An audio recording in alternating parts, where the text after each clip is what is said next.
Mais uma vez, bom dia, irmãos. Já estamos a ver ali a imagem do Tom Cruise. Recordam-se desta imagem? Estão a ouvir? Estão a ouvir bem? Estão a ouvir bem agora? Sim? Vamos aí, mas também não há forma. Então, exatamente, Missão Impossível. Uma cena em que Tom Cruise se lança, não é? Como o agente secreto que ele fazia aquele papel na Missão Impossível, lança-se com só um cabo para conseguir alcançar um bem qualquer que eu não me recordo, e a verdade é que ele fica pendurado por um cabo junto ao chão e até ao som de se conseguir ver o seu reflexo no chão, mas ele não pode tocar no chão sem alarmes, e ele era apanhado se realmente viesse a tocar no chão. Então, ele fica nesta situação assim de equilíbrio, um equilíbrio muito difícil, para não ser apanhado, então ele fica assim com a cara quase junto ao chão. Ora, nós sabemos e cantamos, não é, acerca do reino de Deus, que Deus é um rei. Deus é o rei, amém? Sem dúvida. E nós o proclamamos como seus servos e com o desejo que temos de facto que este rei possa governar em pleno. Porque sabemos o quanto ele é bom, o quanto ele é misericordioso e quanto ele é tudo aquilo que nós cantamos. No entanto, nós quando olhamos para o governo do mundo, muitas vezes nós não identificamos essas características de Deus no governo do mundo, não é? E nós como cristãos muitas vezes acabamos de ficar tal e qual ali como Tom Cruise. Ficamos ali pendurados entre os nossos valores, entre o reino que nós queremos que reine na nossa vida e o reino do mundo, não é? Nós muitas vezes não conseguimos compatibilizar essa realidade. Então, qual é que é o nosso papel como cristãos nesta dicotomia, nesta realidade que nós vivemos entre o reino de Deus e o governo do mundo?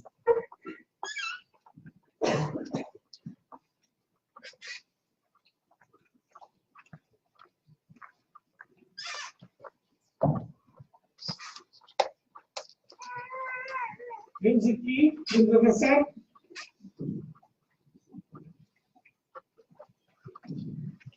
Política. Política significa governo da polis. Polis que era cidade, não é? O grego. Denomina-se a arte ou a ciência da organização, direção e administração das nações ou de Estados. Nos regimes democráticos significa também a ciência política, é a atividade dos cidadãos que se ocupam dos assuntos públicos. Ora, é precisamente relacionado com as questões políticas e com o governo do país onde se possa estar a viver, que cria as leis, o funcionamento, a estrutura, que faz com que seja possível se viver em comunidade. Certo? Mas muitas vezes é também, precisamente, a forma do governo da cidade ou do país que cria aquela diferença tão grande que nós olhamos entre o governo de Deus e as características de Deus e o governo terreno do mundo, da cidade, do país, da nossa região ou da nossa casa. Muitas vezes também há diferença grande entre o governo de Deus e o governo da nossa própria casa. Nós, ao abordarmos este assunto de política, como é óbvio, nós sairemos todos daqui a saberem quem votar a seguir. Não, todos. Não queria essa expectativa, porque não é sobre isso que nós vamos falar propriamente. o nosso desafio é outro. Olhar para a Bíblia na perspectiva política. Estranho isto. Um pouco fora do comum. Política, que significa precisamente o governo, forma do governo do que é comum. E é curioso que nós, olhando para a Bíblia desse ponto de vista, nós vemos que a política, o governo da polis, o governo do mundo, o governo das regiões, as lideranças, as histórias, os partidarismos, tudo isso está muito ligado ao texto bíblico desde o início de Gênesis até ao final do Apocalipse. E muitas vezes passamos um pouco desapercebido. E leva-nos a pensar um pouco que a vida cristã é uma vida espiritual separada da terrena e distante destas coisas todas. E vamos levar a pensar, por vezes, numa leitura de alguns textos bíblicos, que a nossa vida, como cristãos, deve estar o mais longe possível das realidades políticas, da política, da governação e de todas essas perspectivas. No entanto, o que a Bíblia mostra não é isso. E então vamos ver então a perspectiva bíblica acerca da governação do que é comum e do mundo da particular. Vamos ver logo em Gênesis 1, 26. E disse Deus: façamos o homem à nossa imagem, conforme a nossa semelhança, e domine sobre os peixes do mar e sobre as aves dos céus e sobre o gado e sobre toda a terra e sobre todo o réptil que se move sobre a terra. Ora, aqui, Deus, o Criador, que logo nos versículos anteriores tinha estado a criar tudo o que existe, que é o dono e senhor de tudo o que existe, está aqui a delegar ao homem que domine sobre toda a terra. Temos o governante, o dono, o senhor de tudo, que delega em Adão, e não no homem, propriamente dito, o governo sobre toda a terra. Ora, cá está a primeira deliberação política da Bíblia ao delegar o poder sobre a terra do homem. Logo em seguida, no versículo 4, Gênesis 4, 9, nós vemos: então o Senhor perguntou a Caim: onde está o teu irmão Abel? Respondeu ele: não sei, sou eu o responsável pelo meu irmão? Disse o Senhor: o que foi que fizeste? Escuta, da terra o sangue do teu irmão está a clamar. Como sabemos, entre o primeiro texto e o segundo existiu a queda do homem. O homem que tinha sido nomeado como governante de toda a criação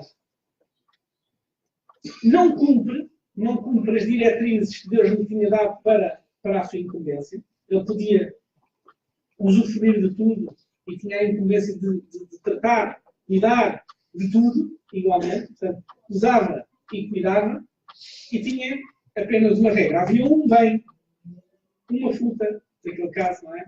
Que não podia tocar. Ora, nós podemos todos imaginar que precisávamos de fazer uma viagem por uns 2 ou 3 meses e precisávamos de alguém para cuidar da nossa própria casa, com os nossos bens todos lá dentro. E seria normal nós dizermos: olha, podes usar tudo, se tiver no frigorífico, na despensa, a dormir aqui, ali e tal. Olha, só não durmas na minha cama. Na minha cama, eu gosto muito da minha caminha, no meu quarto, não entras lá, o resto pode estar à vontade. Ora, quando nós voltávamos daí a 3 meses, nós íamos ver, chegávamos um bocadinho antes, se calhar umas horas antes, ou um dia antes, do que estava previsto, e víamos a nossa cama toda desfeita, e, não é? E as coisas remexidas. Se calhar até tínhamos usado a nossa escova de dentes. Então, o que é que aconteceu aqui? Aconteceu aqui um abuso de confiança. Não é? Um abuso de confiança. Nós confiámos naquela pessoa para que pudesse usufruir a nossa casa à vontade, e de repente nós vemos que ele extravasa, apesar de ser uma coisa tão simples. Havia outros quartos, podia usar outros quartos, podia usar outras coisas, e estar à vontade. E nós vemos a nossa confiança defraudada. O que nós vemos aqui na queda é uma situação semelhante. Podíamos usar tudo livremente. Tínhamos apenas uma regra, e é mesmo essa regra que Adão e Eva quebram, afastando-se de Deus e quebrando a confiança de total gestão. A verdade é que, ao quebrarem a confiança, no fundo o que está a ser dito é: eu é que mando. Eu é que mando. Estamos, no fundo, a extravasar a função de zelador, de cuidador, para rei. E rei há só um. Amém? Rei é o Senhor Todo-Poderoso. Como sabemos, para além de Adão ter feito isto, cada um dos aqui presentes fez exatamente a mesma coisa. Em alguns momentos, em alguma situação da nossa vida, nós tomámos as rédeas e nós fomos os reis da nossa vida, afastando-nos do desígnio de Deus para a nossa própria vida. Correto ou não? Verdade. Igual. Igual. E ninguém está livre disso, não é? Como seres humanos, há certas alturas que o fazemos. É isso que se chama pecado. É quando nós, precisamente, nos afastamos das diretrizes da liberdade orientada por Deus e queremos nós próprios agarrar a rédea até as nossas mãos. Ora, o que sucede é que com a queda vem, de geração para geração, muitas gerações de senhores do seu próprio nariz. Afastados de Deus, afastados das orientações de Deus. E é isso que causa o grande desfazamento entre o reino de Deus e aquilo que se passa em termos de governabilidade da Terra. É um desfazamento entre o que Deus deseja, quer, ama e aquilo que o homem decide fazer pelos seus próprios meios. Aqui no capítulo 4:9, deste texto que salientei, nós vemos, na sequência de Caim ter morto Abel, a desresponsabilização pelos seus próprios atos e a desresponsabilização pelo que quer que se possa passar como o outro. Ao ponto, notoriamente, não é? Ao segundo grande mandamento: amar a Deus acima de todas as coisas e amar ao próximo como nós mesmos. Ou seja, aqui esta resposta de Caim é perentória. Sou eu responsável pelo meu irmão? Sou eu responsável?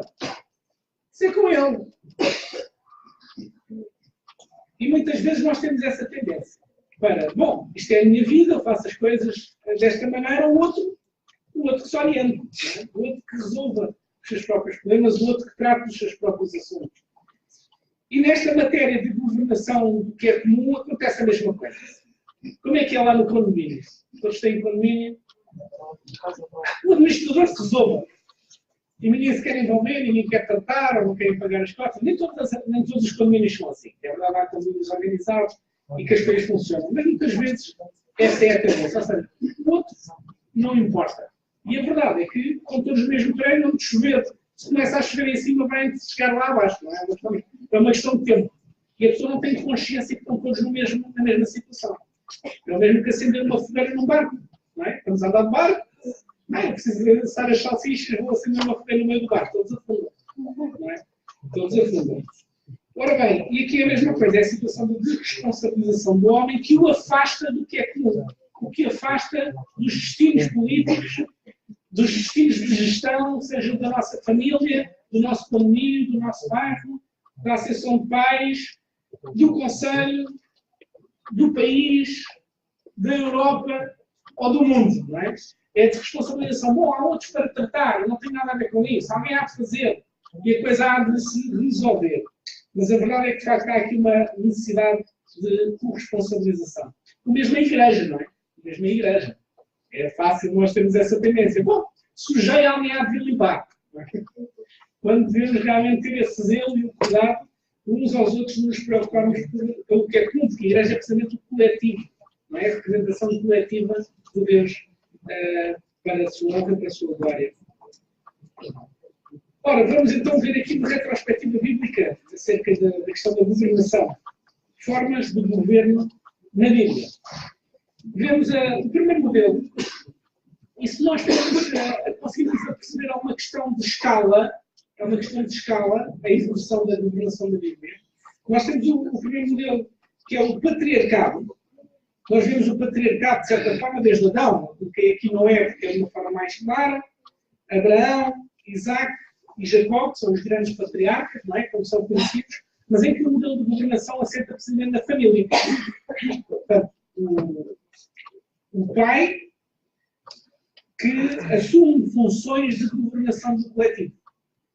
Primeiro, numa primeira escala sobre os seus filhos, netos, e por aí afora, assumindo uma coordenação de organização administrativa, organização espiritual e tudo isso, assumindo todas essas funções de governação. Nós vemos isso com Abraão, depois na sucessão com Isaac, e depois nós vemos na sucessão com Jacó.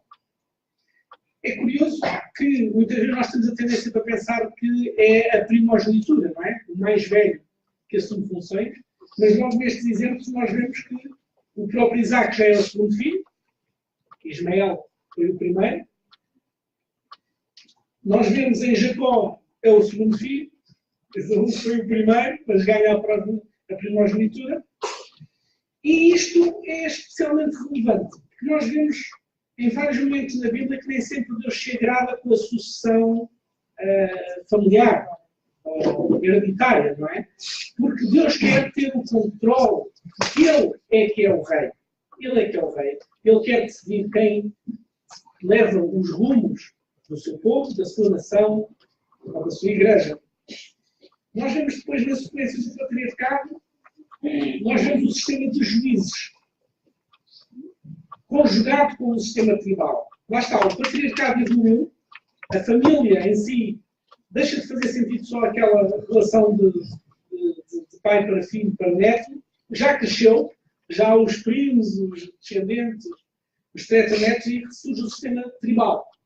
Tribal, alicerçado ainda no patriarcal, em quem toma e coordena a tribo, mas surge também a necessidade da criação de juízes. Quem é que são estes juízes que surgem? São precisamente pessoas que fazem a ligação entre as tribos, que coordenam os destinos coletivos do povo. Esta, mais uma vez, em termos da figura política que Deus instituiu para ajudar as várias tribos a organizar-se e a ter objetivos comuns. Porque a tribo tinha uma organização muito estreita, interna. E, quando era necessário, por exemplo, ir para a guerra, o que é que se fazia? Convocava-se as tribos para irem para a guerra. E a organização às vezes era difícil porque não havia quem estruturava os planos e toda a gente que mandava. E Deus incluía a pessoas que eram eleitas por Ele, capacitadas por Ele e que eram escolhidas pelo povo. Eram precisamente os líderes das tribos que escolhiam quem havia de ser o juiz que governava sobre eles, mas é curioso ver o padrão. O padrão é segundo, ou quando reconheciam a autoridade de Deus. Reconheciam a autoridade de Deus naquelas pessoas que assumiam então como funções dos juízes. Nem sempre isto era pacífico. Nós vemos no livro dos juízes que às vezes era difícil identificar quem é que realmente era a pessoa chamada por Deus para aquela função e criou algumas confusões. Mas a verdade é que era o sistema que Deus tinha escolhido para governar. Vamos ler um texto. Vamos ler um texto de 1 Samuel 8. Começando no versículo 4. 1 Samuel 8, começando no versículo 4.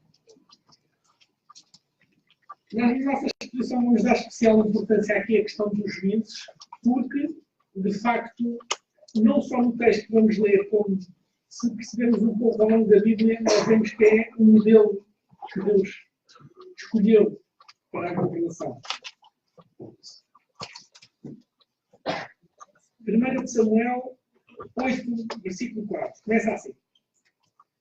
Por isso todos os anciãos e autoridades de Israel se reuniram e foram falar com Samuel em Ramá. E ponderaram: tu envelheceste, e teus filhos insistem em não andar nos teus caminhos. Portanto, constitui sobre nós um rei, o qual exerça a justiça sobre nós, como acontece em todas as nações ao nosso redor. No entanto, esta expressão, constitui sobre nós um rei, o qual exerça a justiça sobre nós, causou um profundo desgosto ao coração de Samuel. E então ele convocou o nome de Yahvé e orou ao Senhor. O Senhor Deus então lhe respondeu em seguida: atende, pois, a tudo o que este povo te pede, porquanto não é a ti que eles rejeitam, mas sim a mim própria, à minha própria pessoa, porque não desejam mais que eu reine sobre eles.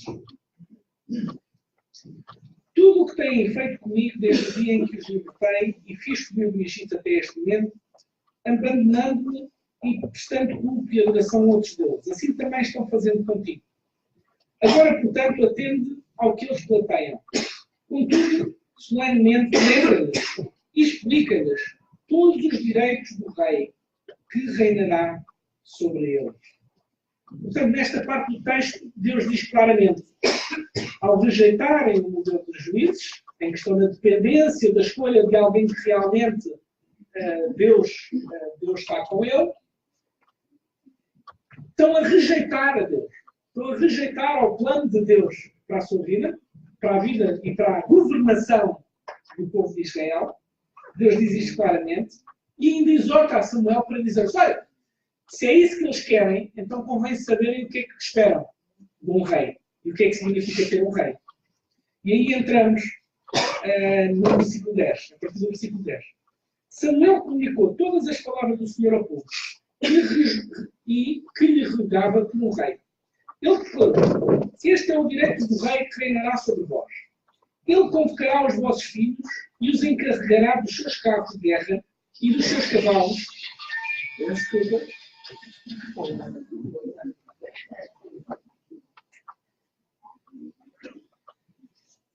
Então, ele declarou, este é o direito do rei que reinará sobre vós. Ele convocará os vossos filhos e os encarregará dos seus carros de guerra e dos seus cavalos, e os fará marchar a correr à frente do seu carro.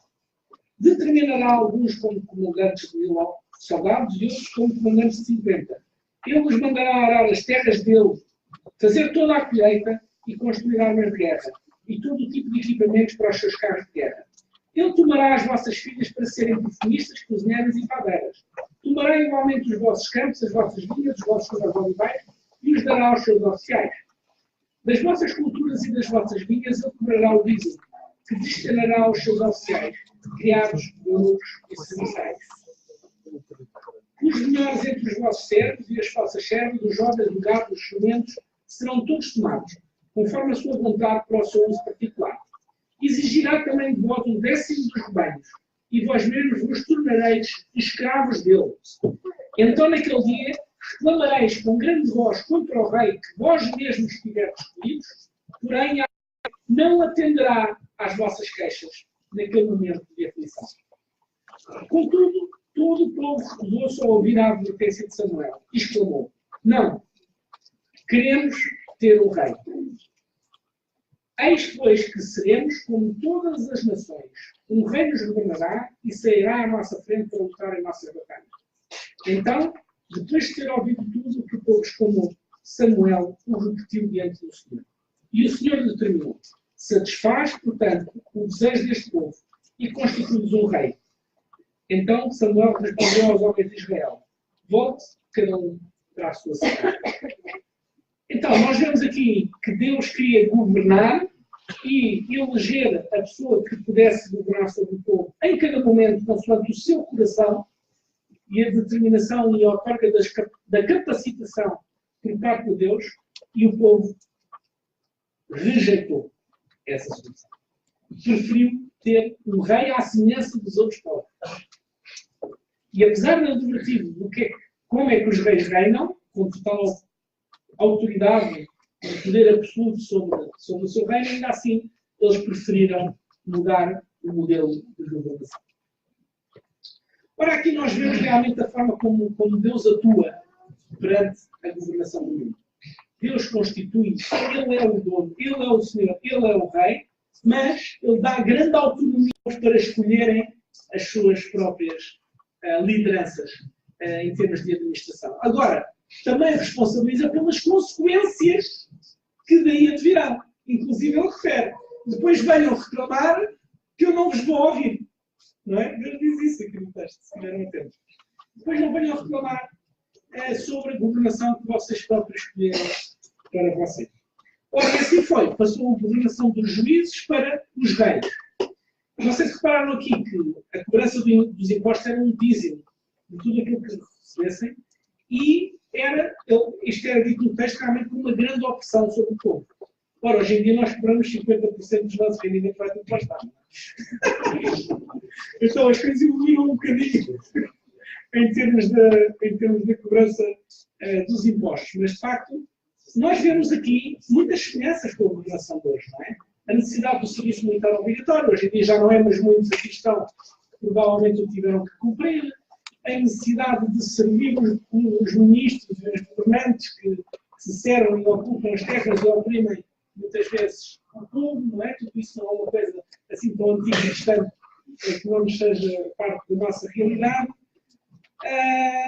Portanto, este texto realmente é fulcral para nós percebermos um pouco como funciona. E a verdade é que assim funcionou. Ou melhor, assim não funcionou, na realidade. Porque nós vemos logo Saúl, o primeiro rei de Israel, que foi nomeado grande soldado, a sua beleza, o melhor entre os seus pares, aparentemente aos olhos humanos, não é?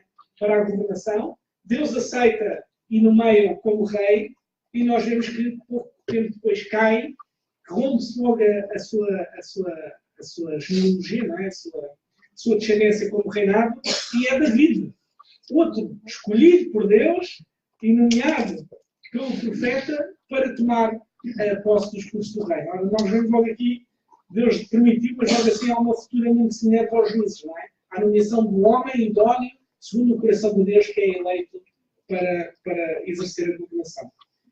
Ora, nos seus descendentes depois cai tudo outra vez. David não é eleito, Salomão ainda se aguenta um bocadinho ainda com situações, e depois os restantes caem-se numa espiral de guerras, de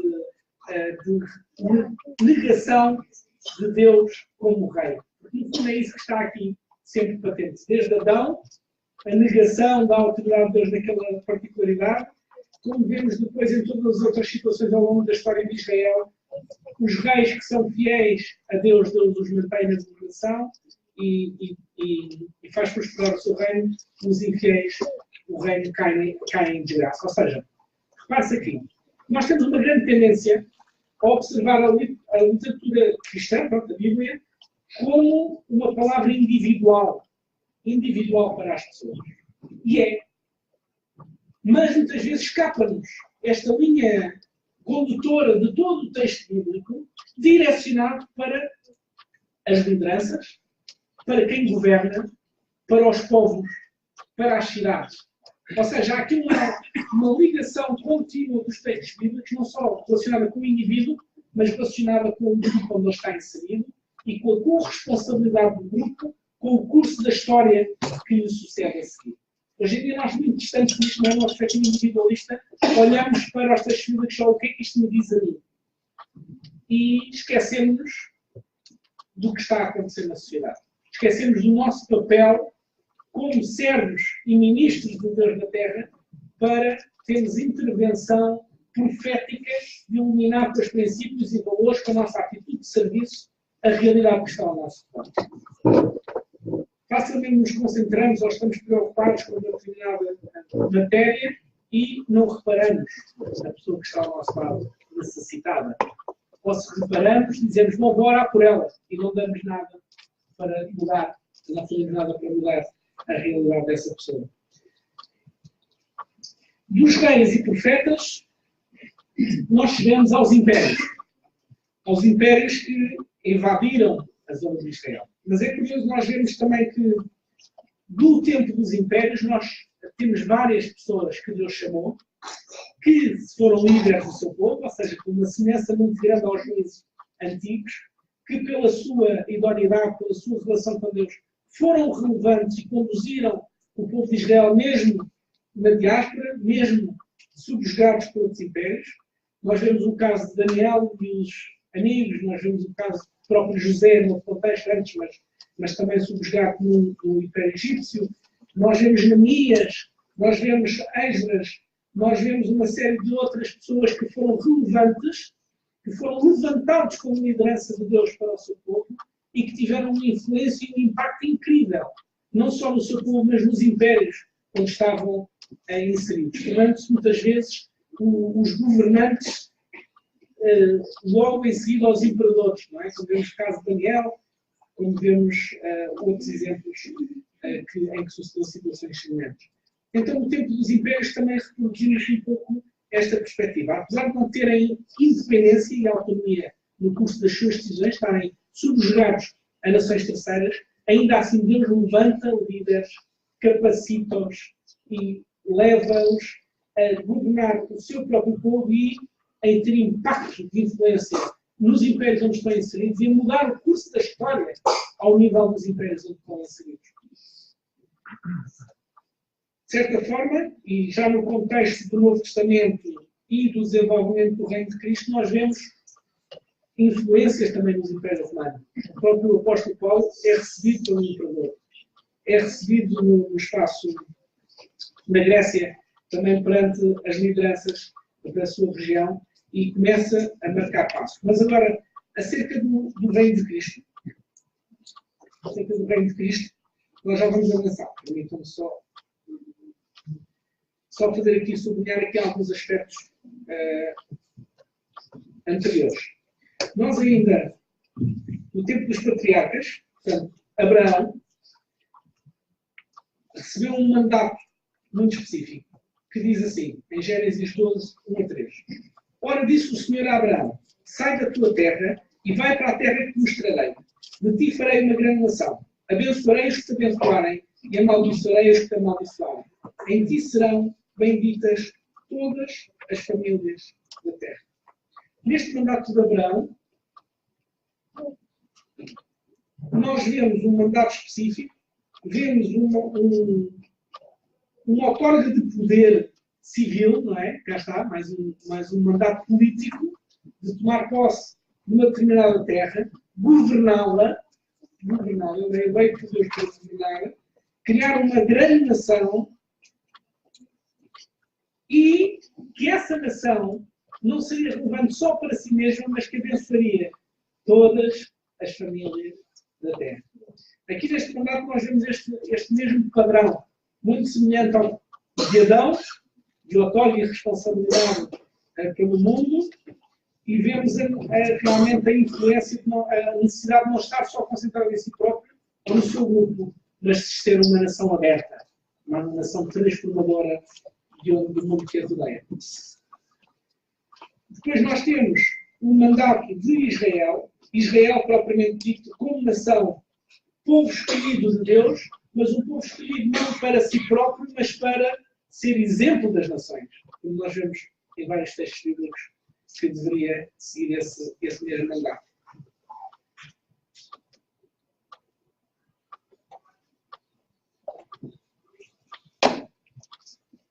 Aqui é o texto que nós já lemos de uma forma mais completa, em resumo. É curioso que, precisamente quando Samuel, que era profeta e juiz em Israel, em 1 Samuel 12, 1 a 5, nós vemos que ele, confrontado com a saída do poder como juiz, ele diz este texto muito interessante. Vamos lá. Podemos avançar? Governo de Israel, 1 Samuel 12, 1 a 5. Ele diz assim, aqui estou. Se tomei um boi ou um jumento de alguém, ou se explorei ou oprimi alguém, ou se das mãos de alguém aceitei suborno, fechando os olhos para a sua culpa, testemunhem contra mim na presença do Senhor e do seu ungido. Se alguma dessas coisas pratiquei, eu farei restituição.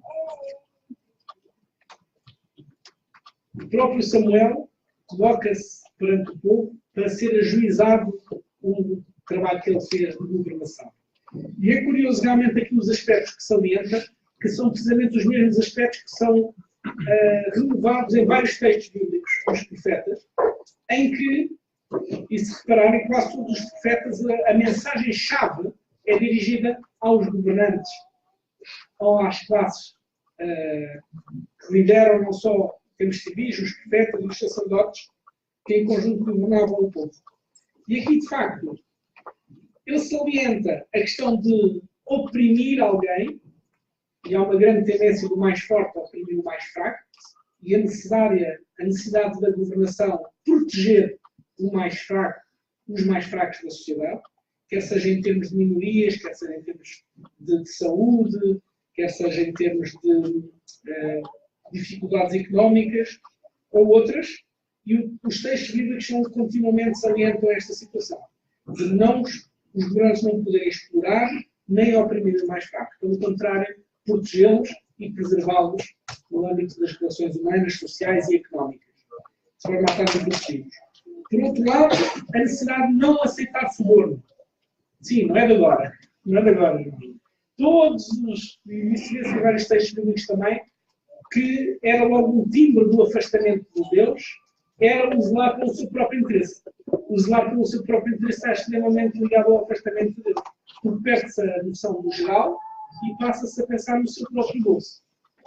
Deixa-se ter a noção de realmente quem é o Senhor e pensamos que nós próprios somos os senhores para sermos servidos do que é comum e não como meros servos do que é comum, amando do terceiro, que é Deus realmente o verdadeiro dono. Então, o suborno também era uma constante que acontecia. A questão da injustiça, fechando os olhos para a sua culpa, ou seja, não julgar com justiça. Quem era culpado tinha que ser condenado e quem era inocente tinha que ser inocentado. E esse era um dos papéis principais dos juízes, por isso chamados juízes, sendo governantes, ajuizavam sobre o povo, sobre os negócios e sobre essas realidades. E então, isto são algumas matérias que também nos podem ajudar na tomada de decisão. Avançar. Mais um pouco. Mais um pouco. Já está. Então, a verdade é que toda a Bíblia, nos vários sistemas de governo, coloca o desafio de o ser humano, individualmente e em grupo, ou como nação, se submeter integralmente a Deus. Este é o foco. É a raiz do poder, é o dono de tudo. Para que seja seu ministro na terra, restaurando o erro de Adão. A perda de confiança que Adão gerou em Deus, na governação do mundo, no fundo, entregou o mundo a jazer no maligno. Como há outro texto bíblico que também o refere. Quando o ser humano se consagra totalmente a Deus, quando entrega a sua vida a Deus, quando há um apelamento à sua conversão, por intermédio de Jesus Cristo, para se transformar e redimir do mal que fez, há como que uma restauração também da redidão, um restabelecer a confiança de Deus no homem para a sua dominação. O reino de Jesus tem as suas particularidades. Nós vemos em todos os outros modelos anteriores um governo principalmente direcionado pelas elites políticas, religiosas, em termos de coordenação do povo.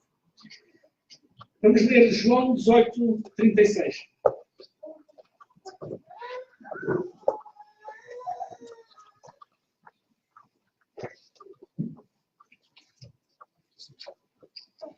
Respondeu Jesus: o meu reino não é deste mundo. Se o meu reino fosse deste mundo, pelejaria os meus servos para que eu não fosse entregue aos judeus. Mas agora o meu reino não é daqui.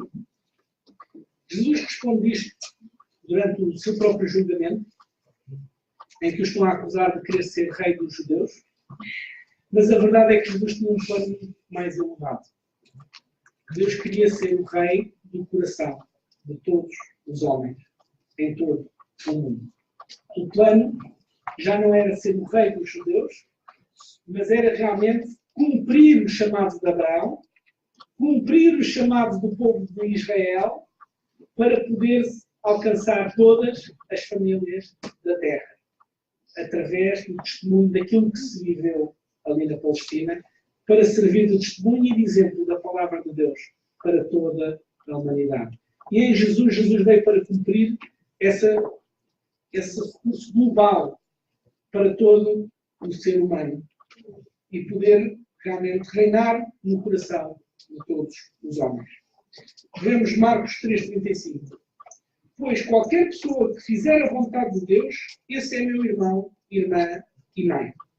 E em Mateus 7:23 diz: então lhes declararei: nunca os conheci. Afastai-vos da minha presença, vós que praticardes o mal. Então, esta chamada de Deus para pertencer ao seu reino implica, de facto, uma conversão de vida total e completa por meio da sua fé em Jesus Cristo.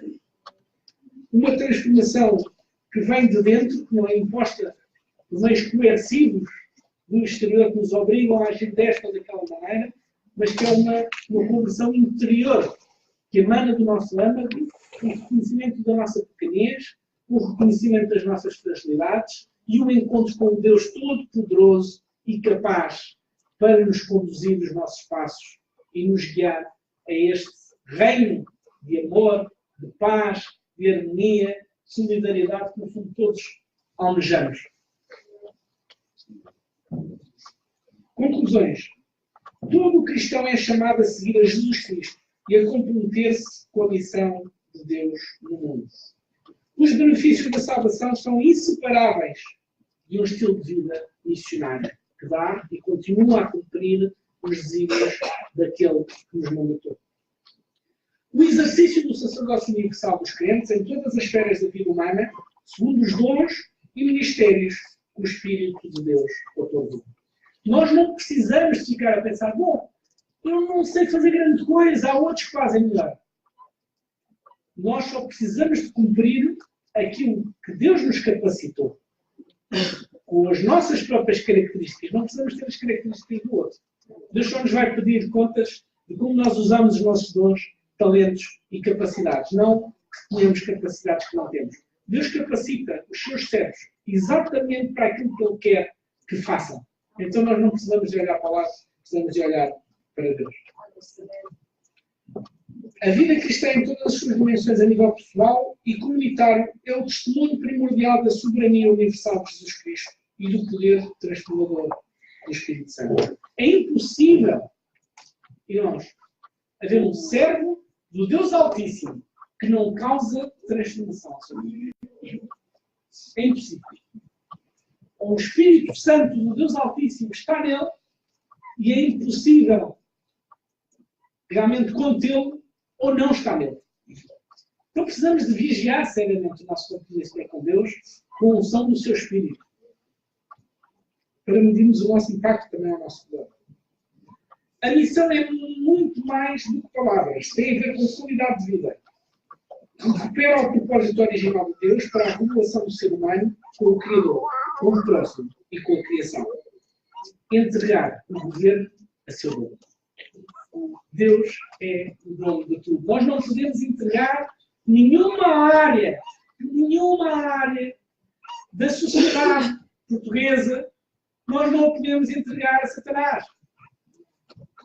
O cristão não está a entregar ao maligno. Nós precisamos de recuperar. Amém, irmãos?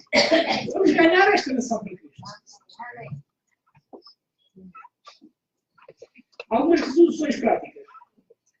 Necessidade de entrega pessoal e integral a Deus. Reconhecendo que Ele é o dono e nós os cuidadores de tudo o que temos. Vamos nós decidir isso hoje, nos nossos corações perante Deus? Reconhecer que somos corresponsáveis de tudo o que acontece à nossa volta. Não pode haver nada que nós tenhamos contacto de alguma maneira, tenhamos conhecimento, não tenhamos uma responsabilidade em intervir, em agir. Se não temos meios para ir ao encontro daquela necessidade, podemos encaminhar para quem tenha, podemos tentar orar, podemos mobilizar outros. Não podemos é ficar indiferentes. Terceiro, compromisso em sermos ativos e não passivos nas eleições das autoridades e na influência dos princípios, valores cristãos e testemunho do Evangelho. Tudo isto anda junto.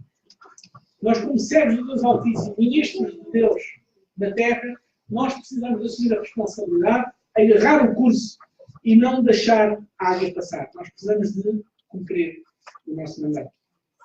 O governo do mundo é uma realidade que atravessa toda a Bíblia. Não é uma realidade distante e separada da Igreja. Missão integral é a contribuição do homem para a restauração do reino de Deus. Jesus disse: o meu reino não é deste mundo. Porquê reinar de uma forma diferente, muito mais ampla do que qualquer reino cristão? Qual rei, qual presidente, qual senhor tem um território tão vasto, já alcançado pelo Evangelho?